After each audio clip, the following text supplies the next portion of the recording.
안녕하세요, 김현지입니다. 이번 영상에서는 라마찬드란 박사의 두뇌 실험실 7장 왜 두뇌는 변명에 익숙해졌을까의 두 번째 시간입니다.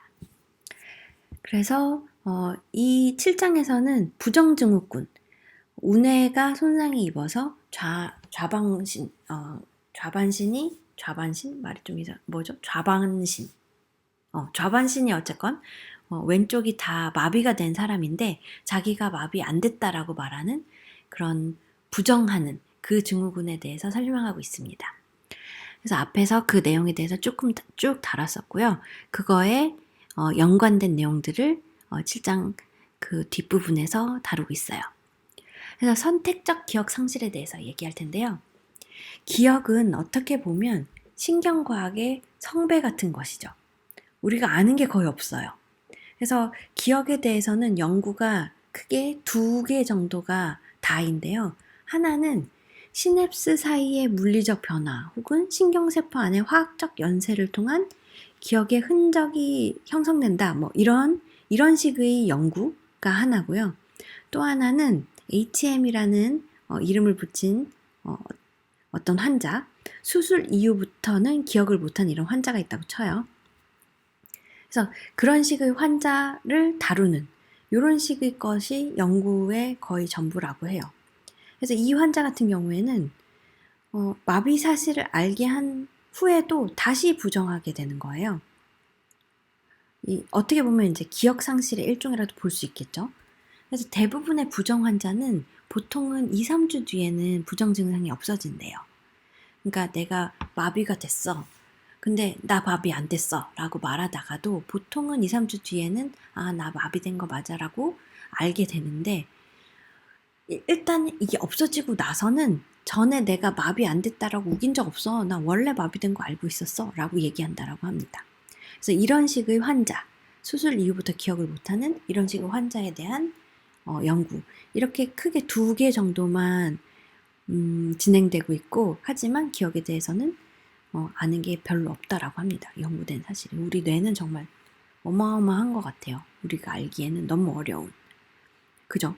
뇌를 들여다봐서 알기도 쉽지 않고, 그리고 뭔가 이렇게 자극해서 반응하고 이런 건 알겠지만 그 속의 메커니즘 알기는 누가 그걸 설명을 해주나요? 그죠?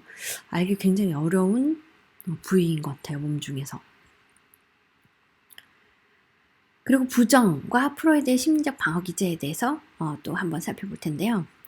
마비 부정 환자에게 마취약을 줬다고 하고 소금물을 주입하면 마비가 되었다고 인정할까? 이것도 재밌죠. 이 사람은 왼쪽 나 움직일 수 있어. 나 왼쪽 마비 아니야 라고 우기는 사람이죠. 그런데 너 왼쪽 팔 지금 마비시킬 거야 라고 말하고 소금물을 주입하면 마비됐다라고 할까요? 안 할까요? 이거 굉장히 묘하죠? 근데 이렇게 하면 인정해요. 왜냐면 이 인정은 내가 나 마비될 거야 라는 거를 준비가 됐어요. 그렇게 말할 준비가. 왜냐면 그렇다고 설명을 다 해줬으니까. 근데 그 사람한테 오른쪽에도 마취약 줬더니 오른쪽은 마비 안 됐는데요? 움직이는데요? 라고 말하는 거예요. 그 거짓말한 게 아니라는 증명인 거죠. 그래서 묘해요. 오른쪽은 마취약 줬더니 괜찮다라고 했는데 왼쪽은 사실 진짜 마비가 됐는데 소금물을 넣었는데 그럼 원래 있었던 그 마비 상태 그대로인 거잖아요. 마취약 준 게 아니니까. 근데 마비가 됐다라고 말하는 거예요.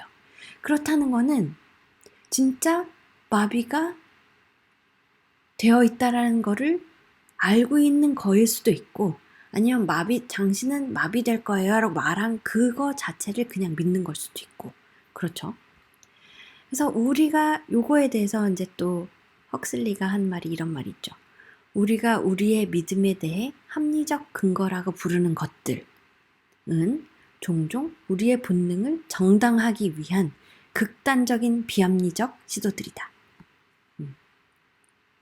그러니까 이거 진짜 합리적인 거야 라고 말하는 게 사실은 되게 비합리적인 거다. 본능을 정당화하기 위해서 되게 비합리적으로 말하는 것들이 비합리적으로 합리적이라고 말하고 있다는 거죠. 되게 복잡하지만 그런 것 같기도 해요. 그리고 저자가 요 7장을 다루면서는 굉장히 프로이트를 리스펙하는 말을 많이 합니다. 프로이트는 천재 같다라고 얘기하면서 생각의 많은 부분이 프로이트가 주장한 많은 부분이 되게 맞다, 실제로 맞다라고 얘기를 하면서 프로이트는 되게 큰 발전, 이 분야에 있어서 굉장히 큰 발전, 모두가 알다시피 를 가져왔는데 인간 본성이 체계적인 과학 탐구될 수 있다는 점을 강조한 최초의 사람이다. 본성이라는 것을 과학적으로 접근한 최초의 사람이라는 거죠. 그리고 의식적 마음은 거칠할 뿐이고 우리 뇌의 90%는 우린 모른다라는 거를 발견한 사람이기도 하다라는 거고요. 그래서 프로이트가 묘사한 자기 기만, 자기를 속이는 거죠. 그리고 또 이것은 방어 기제인 거고요. 의 목록들이 있는데 이게 진짜 이렇게 목록이 맞는 것 같다라고 저자가 말하고 있어요. 그 프로이트가 묘사한 방어 기제 목록은 이렇게 해요. 하나는 부정, 나 마비되지 않았어 라고 말하는 거, 실제는 마비됐지만. 두 번째는 억압, 때때로 사실을 인정하고도 곧 다시 부정한다. 고백한 기억을 억압하는 거죠. 또 하나는 반동 형성, 스스로 사실이라고 여기는 것에 정반대를 주장한다. 나 두 손을 위해서 끈을 묶었어요 라고 강조하는 거죠. 또 하나는 합리화, 난 마비된 게 아니라 움직이고 싶지 않아서 안 움직이는 거예요 라는 부분. 또 하나는 유머, 유머는 어리석은 인간 처지에 대한 가장 효율적인 대응 수단일 수도 있죠. 또 하나는 투사, 자기의 대면이 싫어서 다른 누군가한테 귀속하려고 합니다. 내 팔인데 내 오빠의 팔입니다라고 말하는 케이스가 투사에 해당돼요. 그래서 프로이트가 이렇게 리스트를 마련해 놨었는데 이 라마찬드란 박사가 연구하다 보니까 맞는 것 같다. 이런 식의 방어 기제가 우리한테 있는 것 같다라고 얘기를 해주고 있어요. 동의하고 있는 거죠. 자, 그래서 신체상에 대한 착각은 교정이 가능한가? 이 부분이 궁금해지게 되는데요. 그러니까 이 사람 부정증후군 있는 사람은 나 왼손을 못 움직이는데 움직인다고 우기고 있잖아요. 그러니까 이 사람의 뇌에 들어가 있는 자신 몸에 대한 신체상은 왼쪽이 움직일 수 있는 신체상인 거죠. 하지만 착각이잖아요. 그래서 그거는 교정 가능할까? 이거는 어떤 방어 기제를 사용할지 무엇이 결정하는지 우리는 모르고 있어요. 그러니까 이 사람이 어떤 방어 기제 때문에 이런 상황이 나타난 건지, 언제 어떤 방어 기제를 사용하는지 이 메커니즘 우리 모른다. 그리고 그 무식욕증 있잖아요. 거식증. 식욕장애가 우선인지 신체상 왜곡이 우선인지 이것도 어떻게 보면 관련된 부분일 수도 있죠. 그러니까 내가 식욕장애가 와서 신체상 왜곡이 오게 된 건지 이 순서가 뒤바뀐 건지 이런 것도 잘 모르겠고, 그리고 이것도 역시나 부정증후군하고 같은 증상일 수도 있다라고 생각해 볼 수 있어요. 그리고 또 그렇죠. 하나의 왜곡이 또 다른 체계의 왜곡을 가져오고 또 다른 체계의 혼란을 가져오고 이렇게 영향을 끼칠 수도 있다라는 부분도 있고요. 그런데 이런 환자들을 통해서 프로이드 방어 기제에 대해서 과학적 실험이 가능해졌다라는 얘기도 하고 있어요. 그래서 아까 전에 이제 도지 여사 7장의 전편 바로 전 영상에서 말했던 도지 여사 같은 케이스들을 보면서 우리가 인간의 본성에 대해서 그리고 뇌의 동작, 메커니즘에 대해서 실험해 볼 수 있게 되는 거죠. 유한성에 대한 두려움을 극복한 인간에 대해서 한번 또 얘기해 볼게요.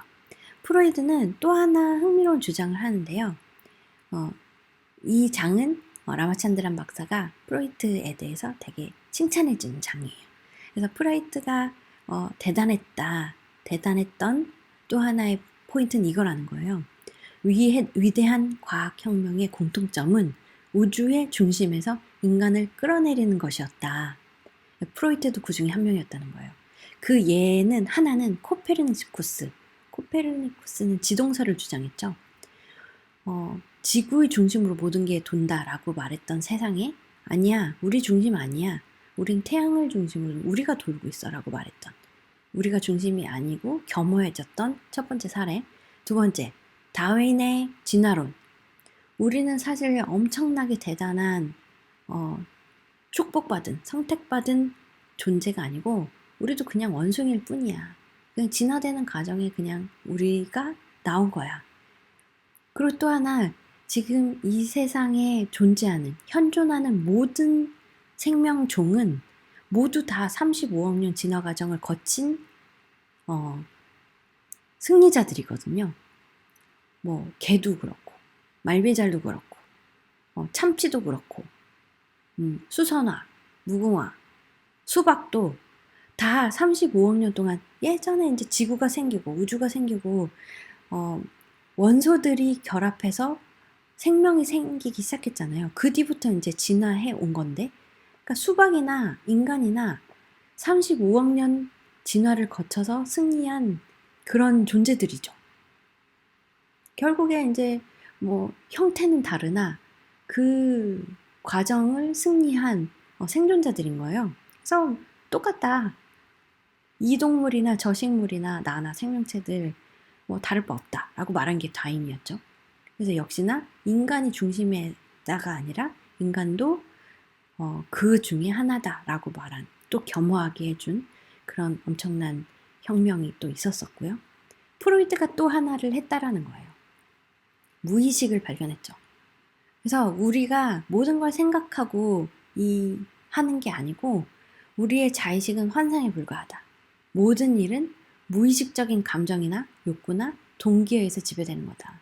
우리는 그냥 되는 대로 사는 거야. 본능에 의해서. 라는 얘기를 해준 게 프로이트였죠. 이게 어느 정도까지 맞는 말이다 라고 말하기는 쉽지 않겠지만 무의식적으로 행동하는, 직관적으로 행동하는 게 굉장히 많은 부분을 차지한다는 건 사실이죠. 그래서 의식은 행위를 사후적으로 세련되게 정당화시켜주는 빙산의 일각과 같은 것이다 라고 하는 부분. 그래서 이것 역시 우리가 굉장히 대단하다기보다 우린 그냥 살고 있어 라고 말한 우리를 겸허하게 우주의 중심에서 인간을 끌어내리는 것 중에 하나라고 또 말할 수 있겠어요. 그래서 이 표현도 되게 괜찮은 것 같아요. 그리고 우리는 좀 겸허해질 필요가 있죠, 사실. 그래서 이렇게 보면 점점 나 그리고 이걸 듣고 있는 여러분, 사실 모두는 내가 주인공을 생각하고 살잖아요. 그런데 그렇지 않다라는 얘기에 계속 동의할 수밖에 없는 것 같아요. 그런데 이제 이 약간은 쓸쓸하기도 하고 약간은 섭섭하기도 한 이런 상황에 대해서 저자는 되게 긍정적으로 해석해내요. 이거를 보면 인간은 본인이 유한함을 알게 됐다. 그래서 이 유한함을 알게 됐다라는 거는 오히려 우리가 변하는 우주의 영원한 드라마의 일부라는 걸 알게 된 거다. 그래서 오히려 두려움을 덜 수 있을 거다. 이게 무슨 말이냐면 내가 엄청 대단하고 그러면 뭔가 부담스러운데 그게 아니라 우리는 이 영원한 드라마, 이 우주의 일부야. 그러니까 그 우주의 일부로서 우주가 존재하는 한 우리도 존재하는 거야. 이런 식의 해석을 하고 있어요. 그리고 또 하나, 두뇌 과학의 혁명을 통해서 영원히 있지 않다는 것을 알게 됐잖아. 이거는 사람마다 판단이 다를 수 있죠. 영원히 있다라고 믿을 수도 있고 영원히 있지 않다라고 믿을 수도 있죠. 이거는 이제 사람마다 다른 선택을 하실 텐데, 예를 들어서 이제 영원히 있지 않다라고 한다 쳐도 이거는 또 우리를 오히려 자유롭게 해준다. 왜냐하면 우주적 흐름의 일부라면 죽음은 비극이 아닌 자연과의 행복한 재결합일 테니까.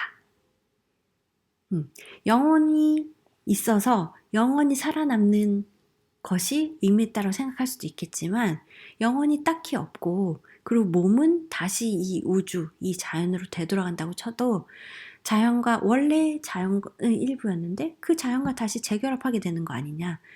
행복한 재결합이다라고 설명을 하고 있어요.